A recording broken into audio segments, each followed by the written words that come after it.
Hello friends, പുതിയൊരു വീഡിയോയിലേക്ക് എല്ലാവർക്കും സ്വാഗതം. അങ്ങനെ വിജയലക്ഷ്മി അമ്മ ഗോവിന്ദൻ്റെ അടുത്ത് പറയുമായിരിക്കും, മോനെ എനിക്ക് അത്യാവശ്യമായിട്ടൊരു കാര്യം പറയാനുണ്ട് എന്ന് പറയുമ്പോൾ ഗോവിന്ദാണെങ്കിലും ദേഷ്യം വരികയായിരിക്കും. ഞാൻ ആദ്യം തന്നെ പറഞ്ഞിട്ടുണ്ടായിരുന്നു ഒന്നും സംസാരിക്കാൻ വരരുതെന്ന്. ഗീതു പറഞ്ഞുകൊണ്ട് മാത്രമാണ് ഇങ്ങോട്ട് വരാനായിട്ട് സമ്മതിച്ചത്. അതുമാത്രമല്ല ഒന്നും സംസാരിക്കില്ലെന്നും വാക്ക് തന്നതല്ലേ എന്ന് പറഞ്ഞ് ദേഷ്യം പിടിച്ച് മുകളിലേക്ക് പോവുമായിരിക്കും. ആ സമയമാണെങ്കിൽ ഗീതു വിജയലക്ഷ്മി അമ്മയുടെ അടുത്ത് പറയുമായിരിക്കും, അങ്ങനെ വിട്ടാൽ പറ്റില്ലല്ലോ, അമ്മയ്ക്ക് എന്താ പറയാനുള്ളതെന്ന് വെച്ചാൽ എൻ്റെ അടുത്ത് മാത്രമല്ല കണ്ണേട്ടനെയും നമുക്ക് മൂന്നാൾ കൂടി സംസാരിക്കാം, ഞാനിതിപ്പോൾ വിളിച്ചുകൊണ്ട് വരാം എന്ന് പറഞ്ഞ് മോളിലേക്ക് ചെല്ലുമായിരിക്കും. എന്നിട്ട് പിന്നെ നമ്മുടെ അയ്യപ്പേട്ടനാണെങ്കിലും വിജയലക്ഷ്മി അമ്മയോട് പറയുന്നുണ്ട്, ഗീതു കുഞ്ഞ് ഗോവിന്ദൻ കുഞ്ഞിനെ കൊണ്ടുവരാമെന്ന് പറഞ്ഞ് ഉറപ്പായിട്ടും കൊണ്ടുവന്നിരിക്കും. ഗീതു മോൾക്ക് അറിയാം ഗോവിന്ദൻ്റെ അടുത്ത് എങ്ങനെയാണ് നിൽക്കേണ്ടതെന്നും അവൻ്റെ മനസ്സ് നന്നായി അറിയാം എന്നൊക്കെ പറയുമായിരിക്കും. അപ്പോൾ വിജയലക്ഷ്മി അമ്മയാണെങ്കിലും പഴയ കാര്യങ്ങളായിരിക്കും അയ്യപ്പേട്ടനടുത്ത് പറയുന്നത്. മുമ്പും അറക്കൽ തറവാടിനെ സ്നേഹിച്ച എന്നെപ്പോലെ ആവാതിരുന്നാൽ മതിയായിരുന്നു ഗീതുവിൻ്റെ അവസ്ഥ. മരുമക്കൾ നല്ലത് ആഗ്രഹിക്കുന്ന ഈ വീട്ടിൽ നിന്ന് എപ്പോഴും സങ്കടം മാത്രമേ കിട്ടിയിട്ടുള്ളൂ, അതുപോലെ ആവാതിരുന്നാൽ മതിയായിരുന്നു എന്നിങ്ങനെ പറയുമായിരിക്കും. ശേഷം രാധികാമ്മ അവിടുന്ന് മെല്ലെ മുങ്ങുമായിരിക്കും. ജ്യൂസിൽ കലക്കി കൊടുക്കണമല്ലോ നമ്മുടെ ഗീതുവിനെ. എന്നിട്ട് പിന്നെ ആ പൊടി എടുത്തിട്ട് ഇങ്ങനെ പറയുമായിരിക്കും, കണ്ണനും ഇപ്പം എന്നൊരു വിലയില്ല, അവൾ പ്രഗ്നൻ്റ് ആയത് മുതൽ എനിക്കിപ്പോൾ ഒരു വിലയില്ലാതെ ആർക്കും ഒരു വിലയില്ല. ഇപ്പോൾ വിജയലക്ഷ്മി അമ്മ ഈ വീട് കയറി ഇറങ്ങാൻ തുടങ്ങി, എല്ലാത്തിനും ഇത് അവസാനമാണ് ഈ ഇത് കൊടുക്കുന്നതോടെ എന്നൊക്കെ ഇങ്ങനെ പറഞ്ഞ് ജ്യൂസിലിങ്ങനെ കലക്കുന്ന നേരത്ത് ഭദ്രൻ വരുന്നത് പോലെ രാധികാമ്മയ്ക്ക് തോന്നുമായിരിക്കും. രാധികാമ്മ എന്നെ എന്തിനാണ് കൊന്നതെന്ന് പറ എന്നൊക്കെ പറഞ്ഞിങ്ങനെ ചോദിക്കുന്ന അത് വീണ്ടും ഇങ്ങനെ ഭദ്രനെ പറ്റി ഇങ്ങനെ ആലോചിച്ച് ആകെ പേടിച്ച് ബോധം കെടുകയായിരിക്കും അവിടെ ചെയ്യുന്നത്. എന്നിട്ട് പിന്നെ താഴെ ഇങ്ങനെ ബോധം കെട്ട് വീഴുകയായിരിക്കും. അത് കഴിഞ്ഞ് നമ്മുടെ ഗീതു ആണെങ്കിലും ഗോവിന്ദനെയും കൊണ്ട് താഴേക്ക് വരികയായിരിക്കും. അപ്പോൾ വിജയലക്ഷ്മി അമ്മയെ നോക്കി നമ്മുടെ അയ്യപ്പട്ടൻ പറയുന്നുണ്ട്, കണ്ടില്ലേ ദേ വന്നല്ലോ എന്നിങ്ങനെ പറയുമായിരിക്കും. ആ സമയത്തായിരിക്കും രഞ്ജു ആണെങ്കിൽ ഭയങ്കര ഛർദിയായിരിക്കും. രേഖയാണെങ്കിലും പുറം ഇങ്ങനെ തിരുമ്മി കൊടുക്കുന്നുണ്ടായിരിക്കും.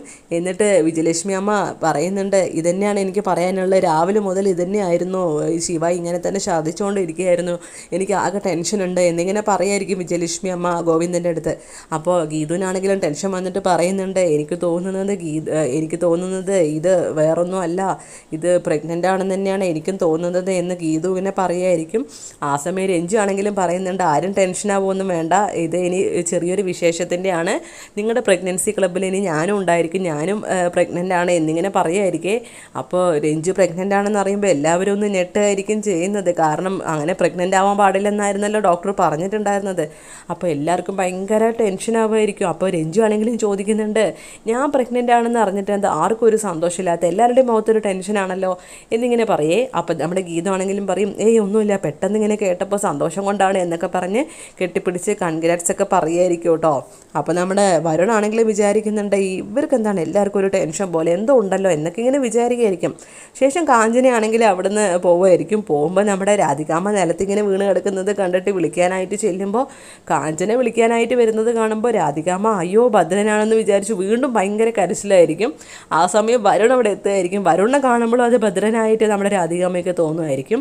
എന്നിട്ട് പിന്നെ ലാസ്റ്റ് വരുണാണെങ്കിലും ഉറക്കം അമ്മയെ എന്ന് വിളിക്കുമ്പോൾ നമ്മുടെ രാധികാമ്മ ഞെട്ടി ഇങ്ങനെ ഇതാവുമായിരിക്കും ചെയ്യുന്നത്.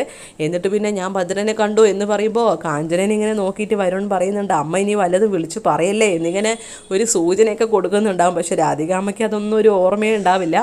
ആകെ ടെൻഷനായിട്ട് ഇങ്ങനെ നിൽക്കുമായിരിക്കും നമ്മുടെ രാധികാമ്മ, ഞാൻ അവിടെ കണ്ടു, ഞാൻ ഇവിടെ കണ്ടു എന്നൊക്കെ ഇങ്ങനെ പറയുമായിരിക്കും. എന്നിട്ട് വരണാണെങ്കിലും പറയുന്നുണ്ട്, കാഞ്ചന നീ അമ്മയ്ക്ക് വല്ലതും കുടിക്കാൻ കൊടുത്തേ എന്നിങ്ങനെ പറയുമായിരിക്കും. എന്നിട്ടാണെങ്കിലോ രാധികാമ്മ പൊടിയിട്ട് കലക്കി വെച്ച ആ ജ്യൂസ് തന്നെ നമ്മുടെ കാഞ്ചന എടുത്ത് രാധികാമ്മയ്ക്ക് കൊടുക്കുമായിരിക്കും. രാധികാമ്മയാണെങ്കിൽ ആ ഒരു ടെൻഷനിലൊന്നും ഓർമ്മയുണ്ടാവില്ല. ആ ജ്യൂസ് വലിയ കാര്യത്തിൽ ഫുൾ ഗ്ലാസും കുടിച്ചിട്ട് എനിക്കൊന്ന് റെസ്റ്റ് എടുക്കണം എന്ന് പറഞ്ഞ് വരണാണെങ്കിലും പിടിച്ചുകൊണ്ട് പോവുമായിരിക്കും ചെയ്യുന്നത്. അത് കഴിഞ്ഞ് ഗീതുവും ഗോവിന്ദും വിജയലക്ഷ്മി അമ്മയും മാറി നിന്ന് ഇങ്ങനെ സംസാരിക്കുകയായിരിക്കും.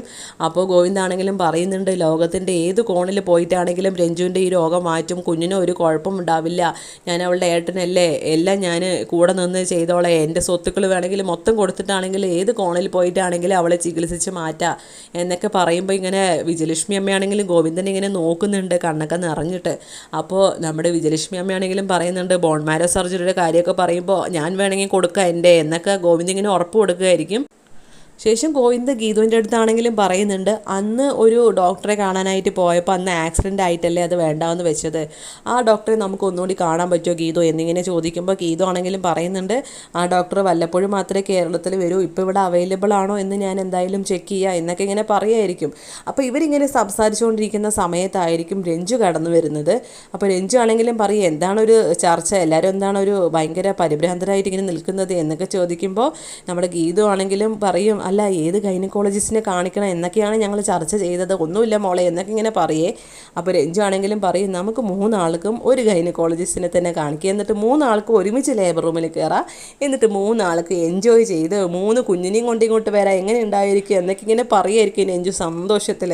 അപ്പോൾ രഞ്ജു ഇങ്ങനെ പറയുമ്പോൾ 3 ആളും ഇങ്ങനെ രഞ്ജുവിനെ തന്നെ നോക്കിക്കൊണ്ട് നിൽക്കുകയായിരിക്കും ചെയ്യുന്നത്. അപ്പോൾ ഇത്രയുള്ള ഇന്നത്തെ വിശേഷങ്ങൾ. കൂടുതൽ വിശേഷങ്ങൾ അറിയാൻ വേണ്ടി ഈ ചാനൽ മറക്കാതെ സബ്സ്ക്രൈബ് ചെയ്യണം. Thank you for watching.